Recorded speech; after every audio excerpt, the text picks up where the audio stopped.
Hello and welcome to the Festival of Discovery. You just caught me doing a bit of a dance then to the catchy tune.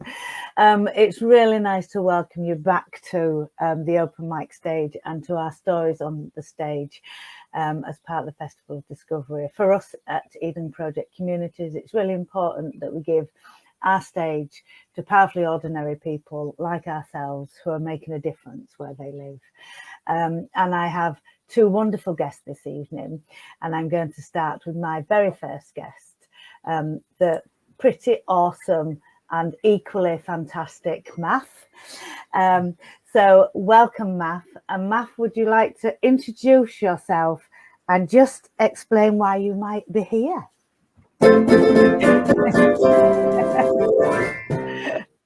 Always important to take your own personal fanfare with you wherever you go, just so that everybody knows.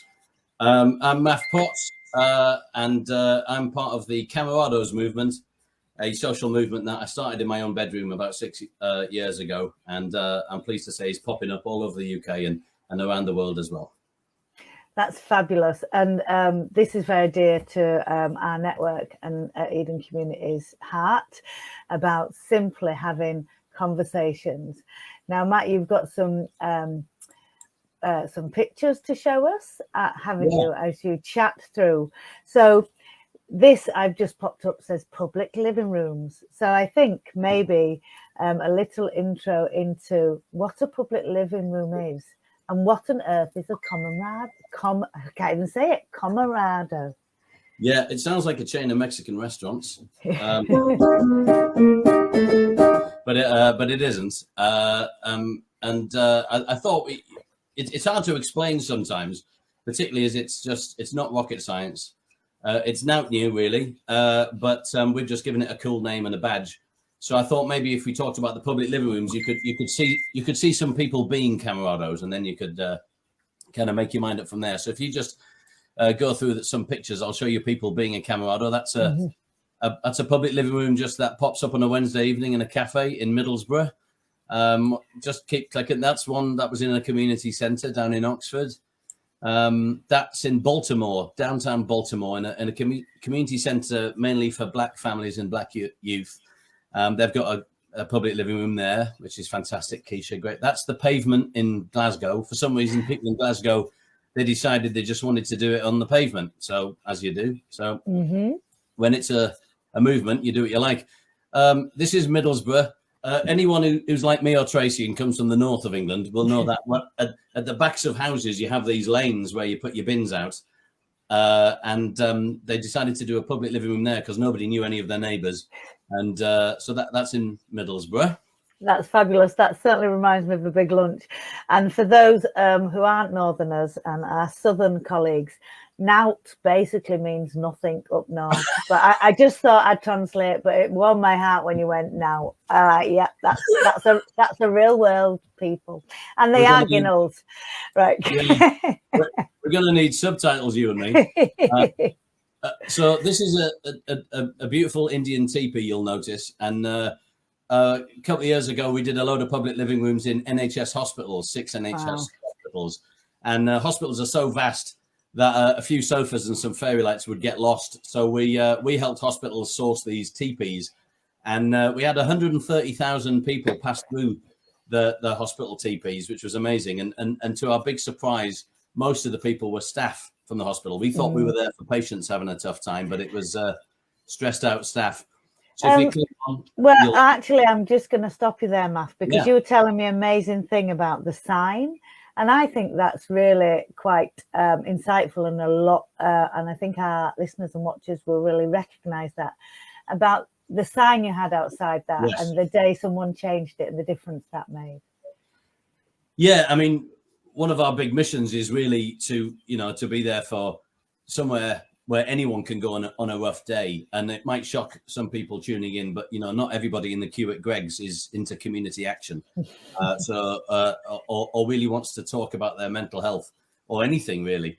So we just put on the sign, come in, put your feet up, be a Camerado, look out for each other. Nobody knows what Camerado means, so that's great. So people wandered in and we had a little infrared beam that they would break as they came in, which they didn't see, which would count how many people were coming in.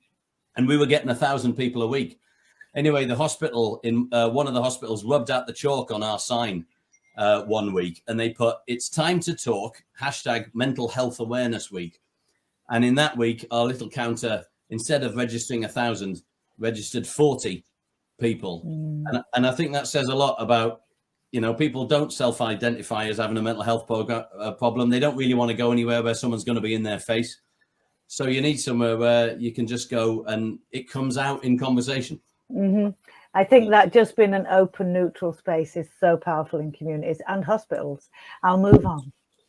Yeah. Yep. So that's another one in Rotherham. That's where they rubbed out the sign, actually. Keep going. We did igloos. That's an igloo. They're lovely. Yeah, because some people didn't have the space. There wasn't any space for TP or an igloo, so the people in Northern Ireland, they built this as their public living room. Amazing. It was a lot of fellas from a mental health day centre came along and built it, which was amazing. So that was that. Now, SU means student union, and in the next slide you'll see a lot of young people in a university student union. This is Bristol University. They've had a monster problem with mental health, but it won't surprise you that a lot of kids, a lot of anybody really who has mental health problems, their confidence is in their boots, so they don't go and seek professional help. So we just created a comfy public living room, and they get 700 students a day using it, which is amazing. Wow. That's Sheffield FE College. My favourite story about this is that the students made such a mess of it that the college got upset and they cordoned it off and put up a sign saying you're not allowed to use it because you made a mess. And in the middle of the night, some students broke in and tidied it. And then they wrote a sign saying, "Please, can we have our public living room back?" Now, when have you ever heard of students doing some guerrilla tidying up? That's beautiful. So that's a great story from there. Yeah. We did one in the middle of Piccadilly Circus, which was great. We got moved on into Trafalgar Square, but Piccadilly Circus, you'd be amazed how long you can get away with it. So we did that. This is the Brooklyn Bridge, and we were convinced that the lass at the back, the NYPD officer, was going to come and close us down. And she walked towards us, and she had her gun on and everything. We were terrified, and then she sat down and joined in. So what we do is it's important to say that we don't deliver any of these. All right, so it's communities who do it, people who give a damn in their neighbourhood, and they just think they need a place to go. You only get 10 minutes with a GP. And some people don't want to access services or charity or a special group. They just want to go somewhere and put their feet up with strangers and have a cup of tea. So we send them a box. They have a chat with us on the phone, and everything in the box. It's like the Betty Crocker cake mix, basically. You don't add an egg, though. You just add people and furniture. And we have a very scientific method for knowing where all these boxes go. If you tick on, the next slide shows our scientific method. It's called our shit map. And that's a bit old now, but you'll notice that Yvonne in our office doesn't know where Leeds is. No, she doesn't. Her geography's as good as mine. Yeah. And I come from Leeds. Oh my, right. Well, apologies, Tracy. I'm very sorry.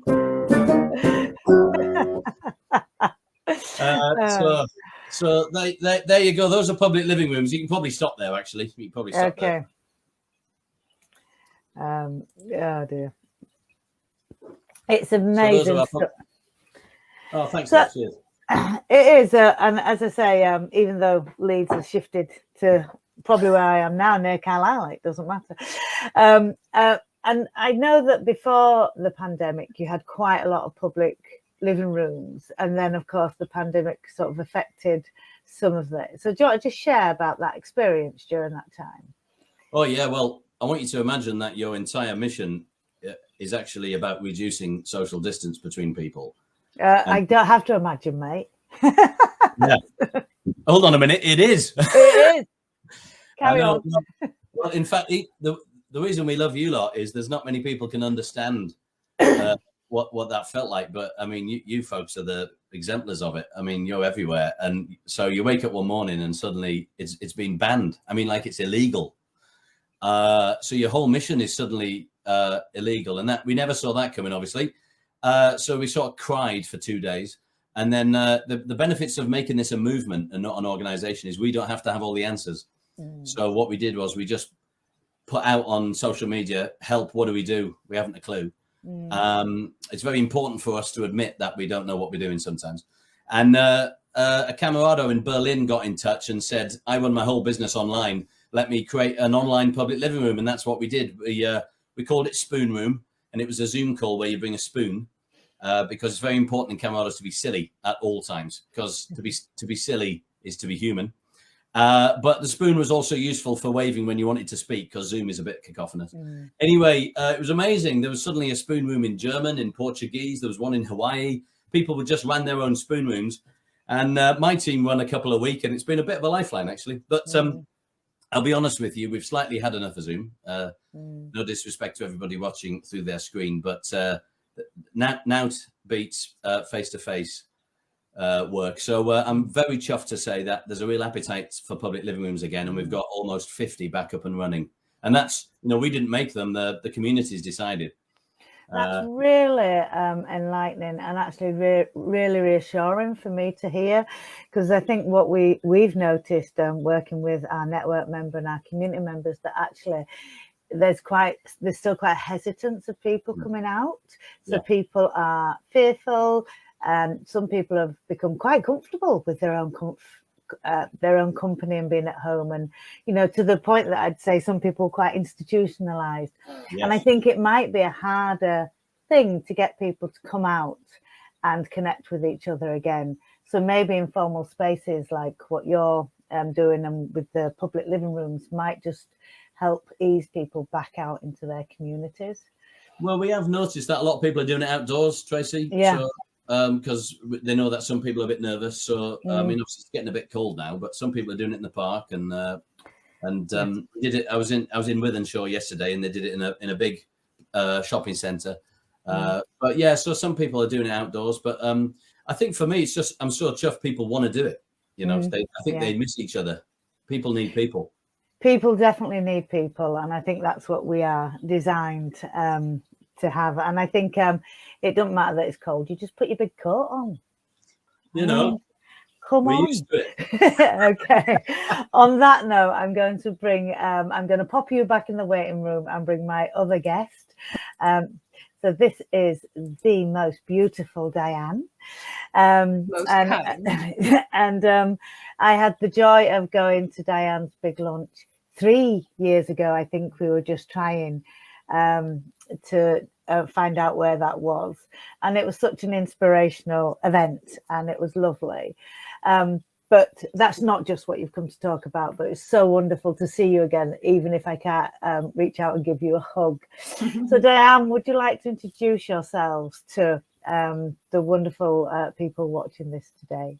Yeah, certainly. It's lovely to be here. Thank you for inviting me. There may be a guest joining me in a minute, but it's one of the young people that I support, but she's stuck in traffic, so she still hasn't arrived. If she does, then she'll be joining me on the screen. Anyway, so I'm Diane Sammons. I'm a retired teacher. I live in North Lancashire.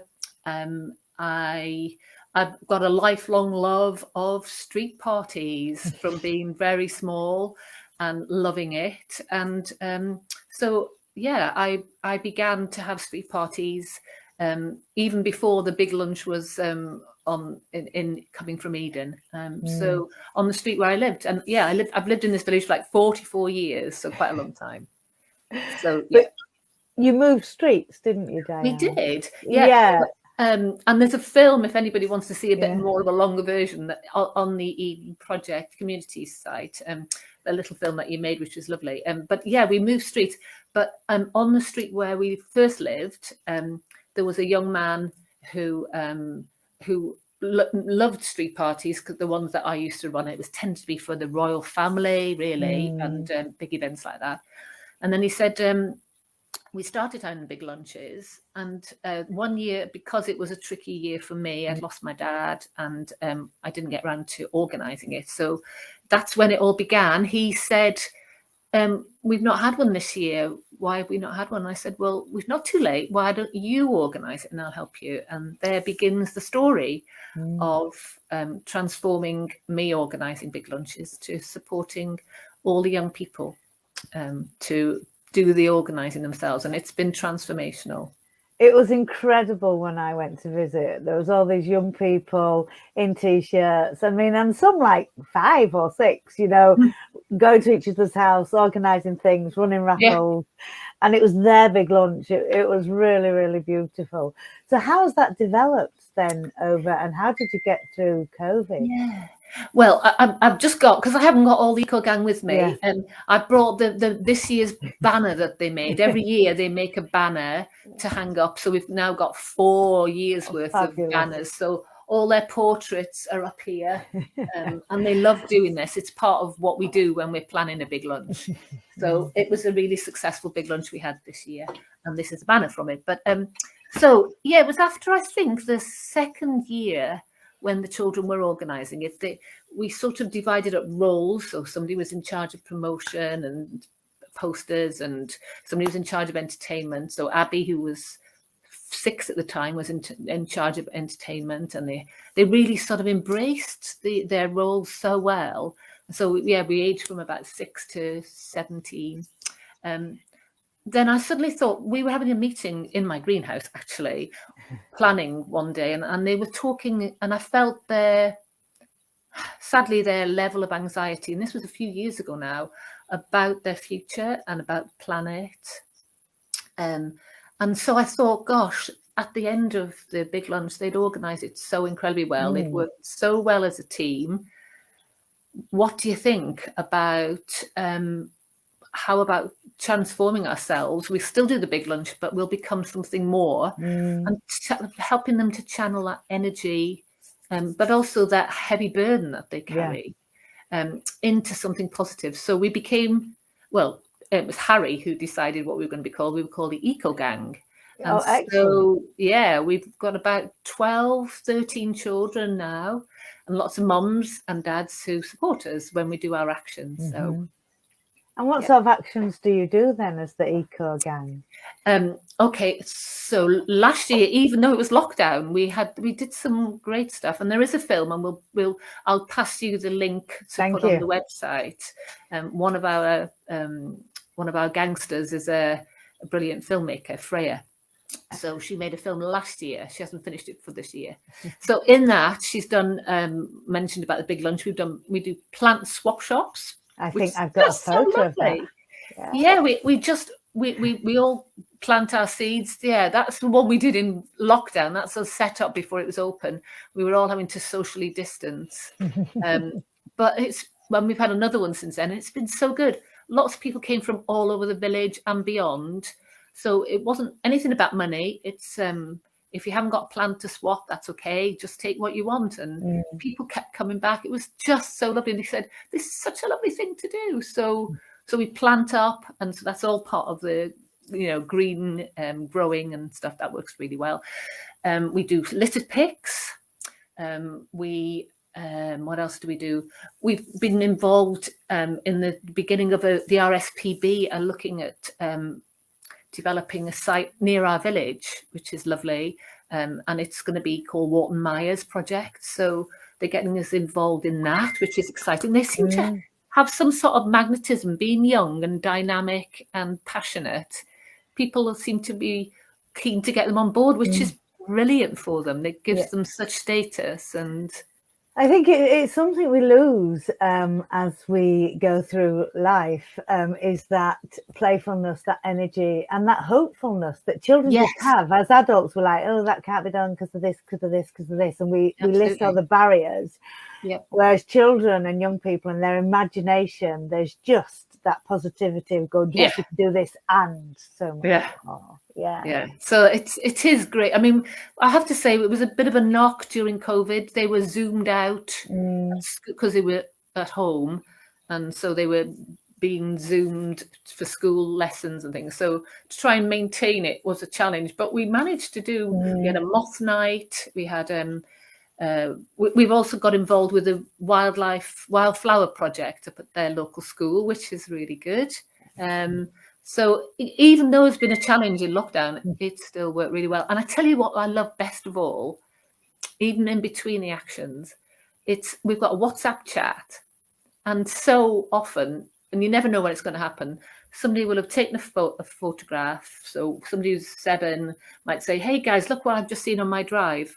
You know, it's a hedgehog." Or, "Have you seen the moon tonight? Go and have a look." So there's this lovely chat about who knows what this caterpillar is. You know, to me, that is, you know, it's developing curiosity and helping each other sort of support that nourishment about their relationship with nature.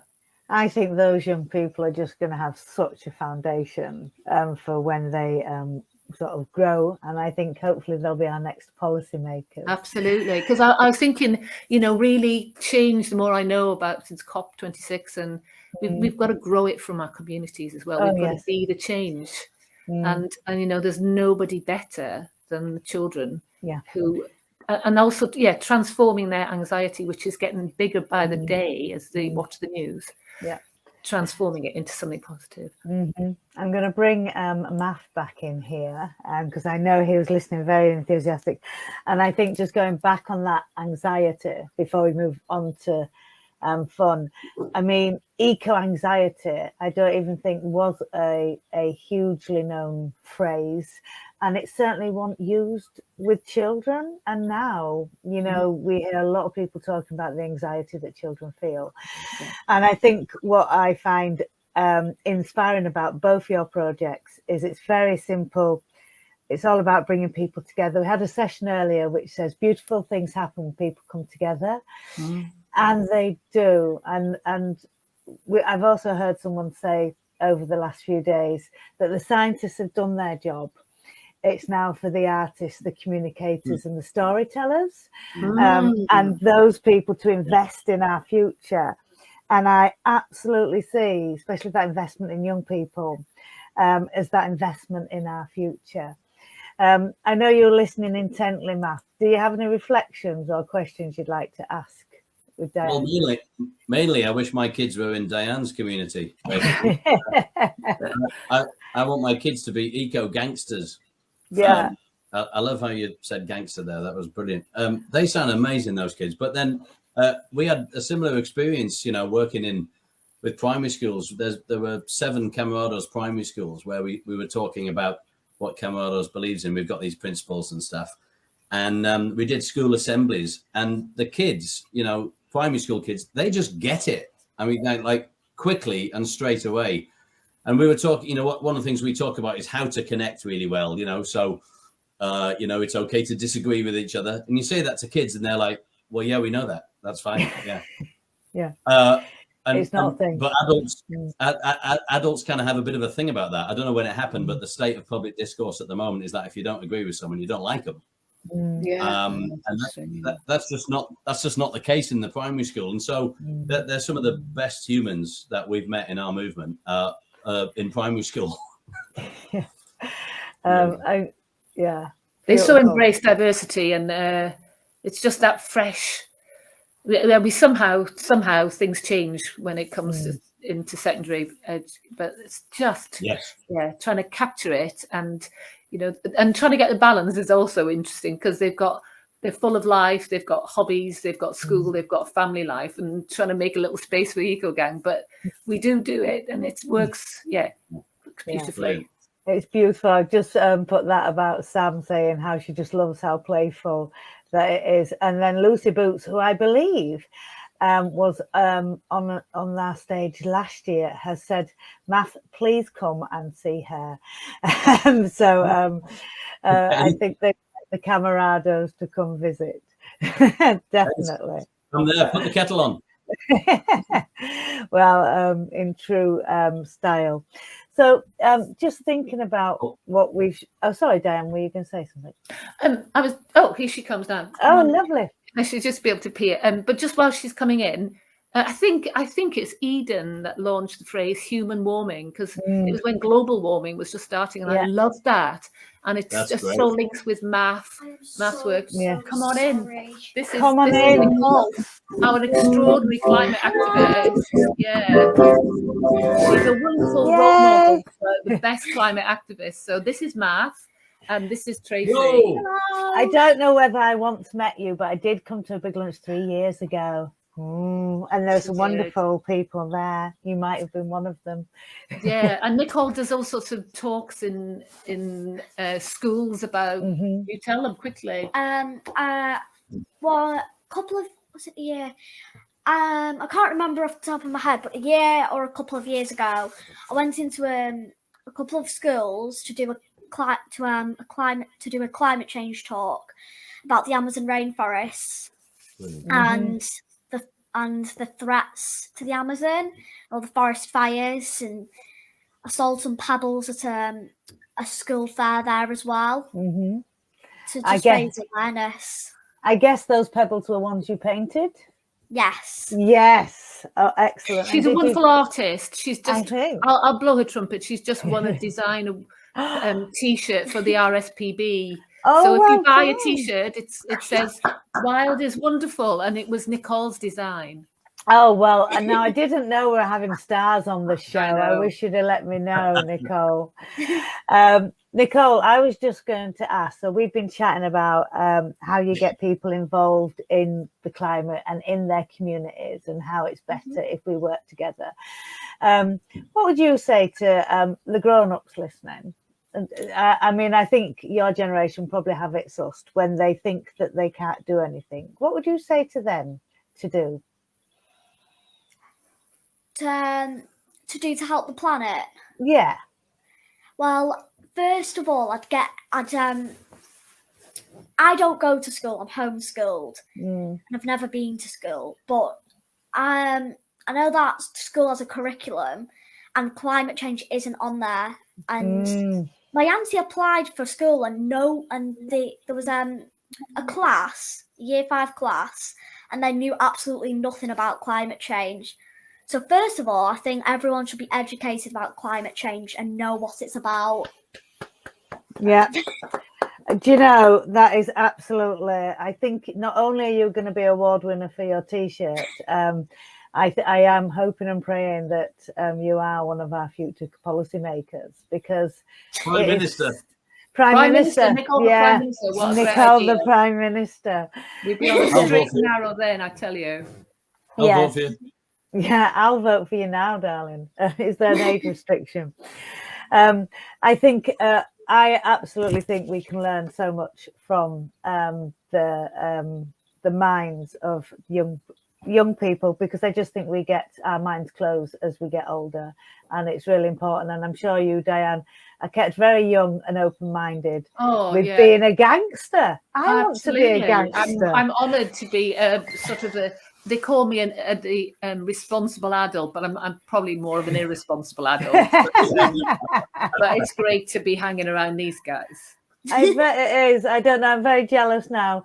I normally say I'm a powerfully ordinary person, but you're a camarado and you're a gangster. I want to be something. I might have to think about that. Dear me. Well, can I just say, I'm so glad you got to meet us at the end, Nicole. And actually, we don't just do these interviews during the Festival of Discovery. We do them at other times. So I'd like to catch up with you and maybe your eco gang at another time, and we can really talk about the difference you're making in your communities, and hopefully we can inspire some other people to do that. Would you come back again for us? Definitely. I'm so sorry I was late this time. It's just the traffic has been absolutely horrendous. Yeah, I know. We've come from Blackpool, and the illuminations is in Blackpool, and it's just been just been ridiculous. You know, we've hit every traffic light, every person who's been driving at like 5 miles an hour. Just But you made it, so we're chuffed about that. Yeah. It's frustrating. Some things that we can't control, and some things we can. So I think you deserve a good break and putting your feet up now. And I would, and I would absolutely thank you all. Someone said they think there's a portrait of Diane behind her on the banner. Is that a portrait of Nicole on the banner? Oh, there's portrait. Where are you, Nicole? I'm here. Yeah, that's you. I thought that was you. This is me. This is me here. The old one with the wrinkles. Cross eyes, actually, as well, by then. I just think it's wisdom. And you sound like Diane in your retirement. You're probably busier now than when you were a teacher. So long may it continue. And Maff, our network members are all saying, let them know where you are and you're welcome. And if you're out on a tour, I think our home is your home. So welcome. Oh, there's his big pants. He goes out and makes people laugh in his big underpants. When life is pants, put your big pants on. That's right. And on that note, I think we'll end. Thank you very much. Inspiring story, Maff. Thank you. It's been lovely to meet you. Yes. Lovely to meet you. Me too. Thank you, Tracy. You're welcome. You.